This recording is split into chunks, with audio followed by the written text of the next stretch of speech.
नमस्कार। मैंने आपको अपने पिछले हेयर ट्रांसप्लांट से रिलेटेड एपिसोड में बताया कि हेयर ट्रांसप्लांट क्या है और हेयर ट्रांसप्लांट की दो मुख्य टेक्निक एफयूटी और एफयू के बारे में शॉर्ट में बताया। जैसा कि मैंने बताया कि मैं आपको हेयर ट्रांसप्लांट के पूरे प्रोसेस के बारे में वन आफ्टर अनदर बताने जा रहा हूं। तो आज मेरा सेकंड वीडियो देखने जा रहे हैं। इसके अंदर मैं आपको बताऊंगा हेयर ट्रांसप्लांट कौन करा सकता है। हेयर ट्रांसप्लांट का एक लाइन में बोलूं, जिसके दिल में इच्छा है, जेब में पैसे है और सर पे डोनर हेयर फॉलिकल है, वो हेयर ट्रांसप्लांट करा सकता है। अब मैं आपको बताता हूँ हेयर ट्रांसप्लांट बाल्ड एरिया के लिए किया जाता है। मींस सर पे गंजापन आ गया, और गंजापन कितना आ गया जो आपके परफॉर्मेंस को, आपकी हैप्पीनेस को, आपकी खुशी को, आपकी दिनचर्या को, कार्य करने को डिस्टर्ब कर रहा है। आप कांच में देखते हैं, आपको अच्छा नहीं लगता है, आप कांच में नहीं देखना चाहते, लोगों से नहीं मिलना चाहते। जब ऐसी बाल्डनेस जो आपको अफेक्ट कर रही हो, ऐसे लोगों को हेयर ट्रांसप्लांट सर्जन से मिलना चाहिए कि दे नीड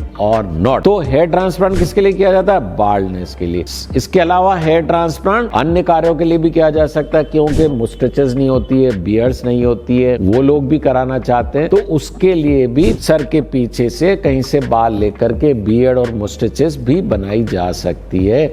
इसके लिए भी हेयर ट्रांसप्लांट किया जाता है। क्यों? कोई स्कारिंग हो गई, कोई जल गया, स्कार हो गया, बचपन में एक्सीडेंट हो गया, उसके चेहरे पे स्कार है। क्योंकि जन्म से एक साइड पे बाल आ रहे हैं, दूसरी साइड पे बाल नहीं आ रहे हैं। एक गोल पैच जन्म से, जिसे एट्राइकिया या हाइपोट्राइकिया कहते हैं, उन केसेस में हेयर ट्रांसप्लांट किया जाता है। तो ये सारे कंडीशंस हैं जिनमें हेयर ट्रांसप्लांट किया जा सकता है। अब कौन सी एज में हेयर ट्रांसप्लांट करा जाना चाहिए? तो एज का ये है कि मोस्ट कॉमनली एक्सेप्टेड फैक्ट है 23 टू 24 इयर्स की एज है। इसके ऊपर और इसके अबाउ हेयर ट्रांसप्लांट किया जा सकता है। लेकिन इसमें एक टर्म्स एंड कंडीशन ये है कि कई बार हम देखते हैं कि 22-23 साल की उम्र पे भी एडवांस ग्रेड ऑफ बाल्डनेस होगी। Miss grade 4, 5, 6 grade of baldness भी इवन 22-23 साल के लड़कों में देखी गई है। तो ऐसे लोगों में भी सर्जन के साथ में डिस्कशन करके हेयर ट्रांसप्लांट का डिसीजन लिया जा सकता है। अब अपर एज लिमिट क्या है हेयर ट्रांसप्लांट की? अपर एज लिमिट में आपको फैक्ट बताऊं, कोई अपर एज लिमिट नहीं है। मैंने कहा दिल में ख्वाहिश होनी चाहिए। दूसरा,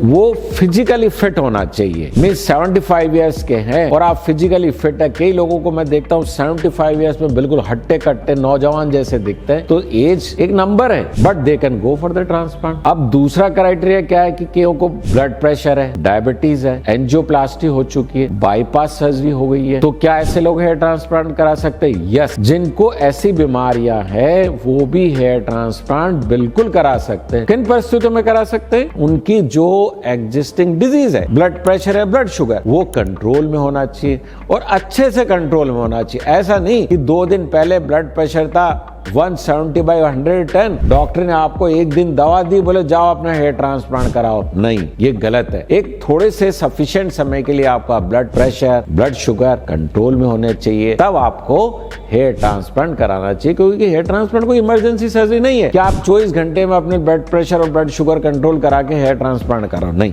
ये उचित नहीं है। तो एग्जिस्टिंग डिजीज वाले भी उनकी डिजीज को कंट्रोल करके करा सकते हैं। दूसरे फैक्टर्स क्या है? सफिशिएंट डोनर हेयर फॉलिकल होनी चाहिए। कई बार जो डोनर हेयर है वो बहुत कम होता है, या वहां की जड़ें पतली होती है। ये एक कैटेगरी होती है जिसे डिफ्यूज अनपैटर्न हेयर लॉस कहते हैं, डूपा बोलते हैं, जिसमें सारे बालों की जड़ें आगे से लेके पीछे तक बहुत कम होती है, पतली होती है, डेंसिटी कम होती है। ऐसों में पहले मेडिकल ट्रीटमेंट देके भी हेयर ट्रांसप्लांट कर सकते हैं। लेकिन केओ में स्कारिंग एलोपेशिया होता है। Scarring means primary scarring alopecia, एक डिफरेंट कैटेगरी है जिसके बारे में बाद में बात करूंगा। लेकिन पोस्ट बर्न, पोस्ट ट्रॉमा से जो स्कार बन गया, उन लोगों में भी हेयर ट्रांसप्लांट किया जा सकता है। तो ये सारी कंडीशंस हैं जिनमें हेयर ट्रांसप्लांट किया जा सकता है। लाइक एलोपेशिया इरिटा, जिसमें बाल्ड पैच बनता है, उसमें हेयर ट्रांसप्लांट नहीं किया जाता है। प्राइमरी स्कैरिंग एलोपेशिया, उसमें हेयर ट्रांसप्लांट नहीं किया जाता है। तो अतः यदि आपका कोई बाल्ड स्पॉट है या बाल्डनेस है तो आप डॉक्टर से कंसल्ट करें, और वो एंडोजेनेटिक एलोपेशिया है तो उसके अंदर हर हालत में हेयर ट्रांसप्लांट किया जा सकता है। नेक्स्ट वीडियो में मैं आपको बताऊंगा कि आपको कैसे डॉक्टर का डिसीजन लेना है।